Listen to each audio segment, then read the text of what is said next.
자, 김포 서울시 편입 관련해서 김포시 두 분의 현역 의원이신데 두 분 모두를 모시고 이 사안 좀 짚어보기로 하겠습니다. 김포갑의 김주영 의원 모셨고요. 안녕하십니까? 안녕하세요. 김주영입니다. 김포을의 박상영 의원 모십니다. 안녕하십니까? 예, 안녕하세요. 김포을의 박상혁 의원입니다. 자, 김포가 한 갑자기 일주일 만에 막 들썩들썩한데 실제 김포 갑을의 주민들 반응은 어떻습니까? 리얼한 반응은? 요즘 초기에는 예. 사실 뭔 소리 하는 거야. 또 총선이 다가왔구만. 예. 그랬는데 조금 시간이 흐르니까 우리 되는 거 아니냐 이런 기대 심리가 높아지지만은 한편으로는 또 이거 김포를 팔아먹네 이런 의견들도 공존하고 있습니다. 기대하시는 분들도 있고. 예, 다양하게 반응들이 좀 나오고 있죠. 근데 처음에 김기현 대표가 얘기했을 때만 해도 이게 좀 정말 뜬금없다고 생각했었다가 갑자기 당론 얘기 나오니까 조금 기대감이 올라갔다가 이제 하나 둘씩 차분하게 여러 가지 장단점의 비교가 나오니까 조금 더 좀 이성적인 판단들을 하고 계신가 아닌가 생각합니다. 근데 이제 예를 들어서 국민의힘 입장에서는 국민의힘 당원들 상대로 조사하면 당연히 비율이 높을 거 아닙니까? 그래서 뭐 80몇 %도 나왔잖아요. 자기들 주장으로 85%가 찬성한다. 그리고 80몇 %가 출퇴근한다. 이 통계 다 잘못된 건데. 그 여론조사 꽃을 통해서 저희가 조사해 보면 경기 지역에서는 한 66%가 반대하거든요. 찬성한 30%. 그 30%들끼리 얘기하면 다 찬성하는 거 같죠. 근데 이제 김포 시민들만 놓고 봤을 때와 경기도 또 서울 놓고 봤을 때는 조금 다를 수 있죠. 좀 차이가 날 수도 있겠죠. 그 전에 그 조사에 대한 적법성 문제가 좀 하나 있어요.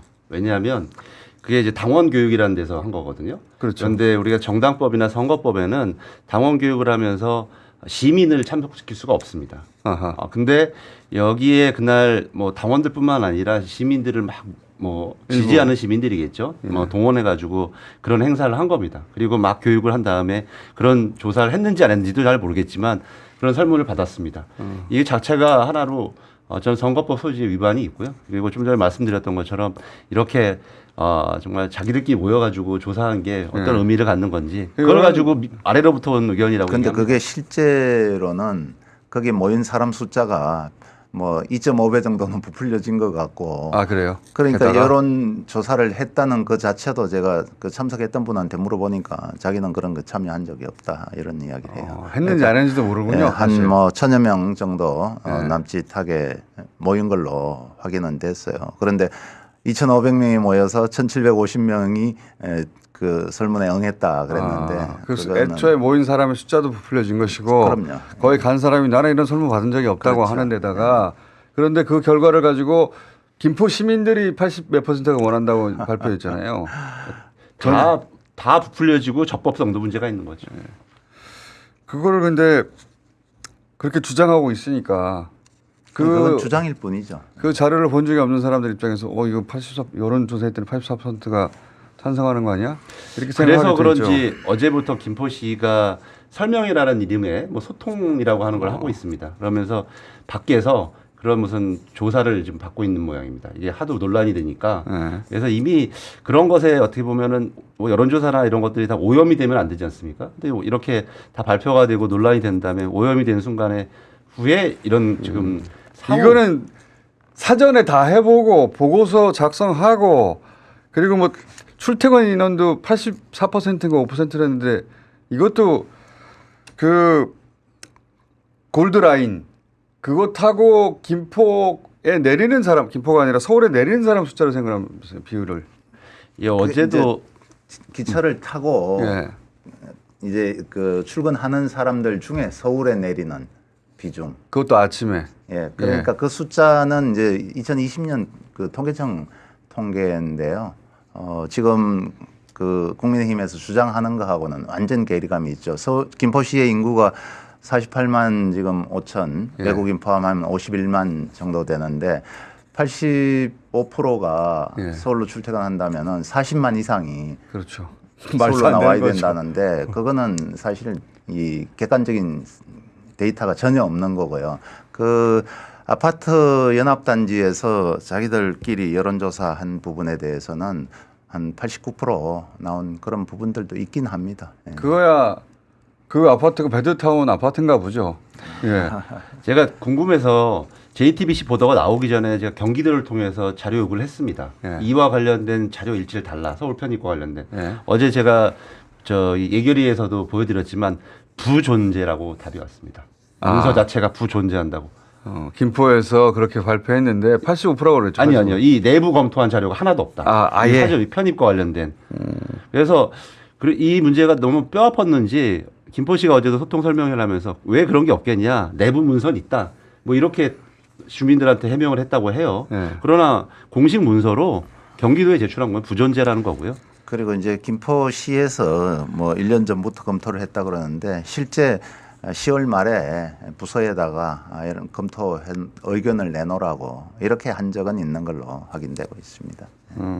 그러니까 그렇게 1년 전부터 자료를 준비해서 그동안 보고서를 내고 뭐 여론조사를 하고 통계를 잡고 그런 적이 없는데 1년 동안 준비했다고 그랬지만 자료가 아무것도 없잖아요. 전혀 없죠. 그렇죠. 자료가 아무것도 없고 그중에 내놓은 뭐 84%가 찬성한다는 건 당원 모임이었고 출퇴근 인구가 85%가 서울로 통근한다는 건 김포 골드라인 탄 사람 중에 서울에 내린 사람 비율 그렇죠. 그 숫자죠. 아침에 그것도 예. 서울 가려고 타는 차 아니에요 그게. 그렇죠. 여기 데이터가 있지 않습니까? 여기. 저거는 아직 화면에 안 나갑니다. 예. 예. 자 지금 나가고 있네요. 그래서 실제 통계를 보면은 한 12% 정도. 그거보다 높을 거라고 그거보다 생각합니다. 높을 거예요. 그거는 저건 이제 2020년 통계이기 때문에 2년 정도 지났으니까. 그 이후에 또 많이 대규모 또 입주한 인구들이 많이 분들이 많이 저거보다 생겼고. 높을 거라고 저거보다 생각합니다. 높을 거지만 그래도 84%는 아니잖아요. 그렇죠. 그건 말이 안 되잖아요. 20% 가까이는 되지 않을까 추정은 됩니다. 예. 왜 그러냐면 실제로 김포에 저희 지역구에 특히 많은데 한 공장이 기업들이 한 8천 개 됩니다. 풀뿌리 기업들이 뭐 그렇기 때문에 김포 내부에서의 경제 인구도 상당한 숫자라서 저 85%라는 거는 경험상이나 또 논리상으로 맞지 않고요. 근데 저 숫자보다는 좀 12.7%보다 상향된 숫자다 이렇게 생각합니다. 이거는 복잡하게 생각할 없어요. 인구의 85%가 출퇴근하면 그러니까 그 40만 모든 이상이- 연령대가 그렇죠. 그러니까 이제 김포의 경활 인구 따져 보면은 뭐 저 24만 15세 이상 24만 정도 되는 걸로 예. 나와 있는데 그렇게 보더라도 그 숫자가 나올 수는 없는 거죠. 그러니까요. 인구가 50만이면 85%면 5살부터 한 70세까지 다 통과한다는 얘기예요. 이게 말이 안 되잖아요. 그러니까 그런 그러니까 보고서도 없고 이런 통계 자체가 너무 신뢰성이 없기 때문에 굉장히 이 논의 자체가 더 졸속이다라는 느낌을 줄 수밖에 없는 왜 거죠. 이렇게 아무런 자료도 없고 설문도 해본 적이 없고 자체적으로도 문건을 만든 적이 없고 조사를 해본 적이 없는데 이걸 들고 나왔다고 보십니까? 전 두 가지가 있다고 생각합니다. 왜냐하면 지금 김포의 핵심 사안이 지하철 5호선을 연장하는 문제인데 이게 인천시와의 노선 갈등으로 아주 오랫동안 지금 계속 연기 계속되고 있습니다. 그래서 굉장히 김포 시민들의 불만이 많습니다. 지금 그런데 이 문제와 관련되어서 김포의 국민의힘 갑과 을의 지금 출마 예정자 지역위원장들이 이게 안 되면 불출마하겠다 선언을 했습니다. 얼마 전에. 근데 계속 이 사안은 계속 펜딩되고 있어요.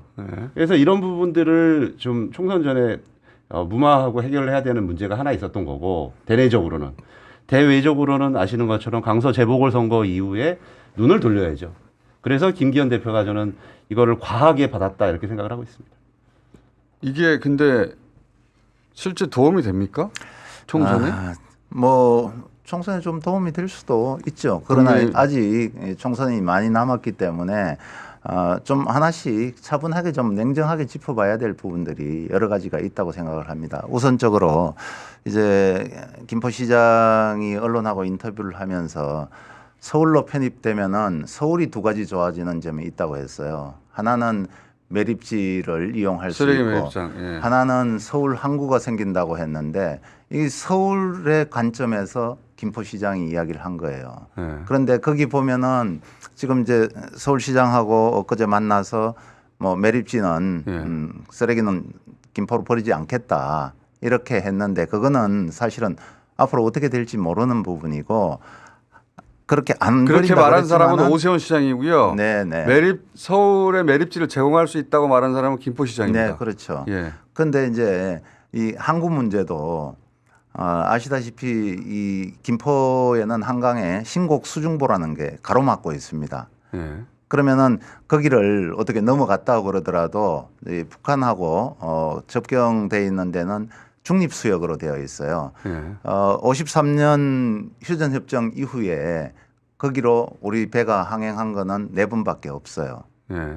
근데 거기에 지나가려면은 일단 그 강하대교가 얕기 때문에 거기 지난번에 항행을 하는데 작은 배가 가는데도 이 저기 밀물이 들어오니까 배가 걸리더라고요. 그러니까 이게 항구로도 사실은 쓸 수가 없는 이런 상황이에요. 실제 안 되는 일을 주장하고 있다.